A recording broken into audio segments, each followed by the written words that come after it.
CPM സംസ്ഥാന secretary M V ഗോവിന്ദിന് വക്കീൽ notice. Youth Congress നേതാവ് രാഹുൽ മാങ്കൂട്ടത്തിലാണ് വക്കീൽ നോട്ടീസ് അയച്ചത്. എം വി ഗോവിന്ദിന്റെ പ്രസ്താവന മാനഹാനി ഉണ്ടാക്കിയെന്നും ₹1 കോടി നഷ്ടപരിഹാരം നൽകണമെന്നും ആവശ്യപ്പെട്ടാണ് വക്കീൽ നോട്ടീസ്. അറസ്റ്റിന് പിന്നാലെ ജാമ്യത്തിനായി രാഹുൽ മാങ്കൂട്ടത്തിന് സമർപ്പിച്ച മെഡിക്കൽ സർട്ടിഫിക്കറ്റ് വ്യാജമാണെന്നും ഇത് തിരിച്ചറിഞ്ഞ കോടതി ജാമ്യം നിഷേധിച്ചുവെന്നുമാണ് എം വി ഗോവിന്ദന്റെ ആരോപണം.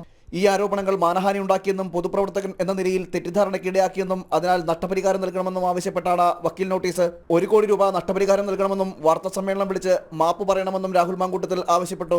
അഡ്വക്കേറ്റ് മൃദുൽ ജോൺ മാത്യു മുഖാന്തരമാണ് വക്കീൽ നോട്ടീസ് അയച്ചത്.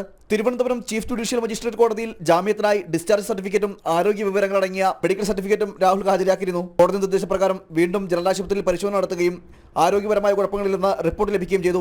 ഇതേ തുടർന്ന് രാഹുലിന് കോടതി ജാമ്യം നിഷേധിക്കുകയും ചെയ്തു.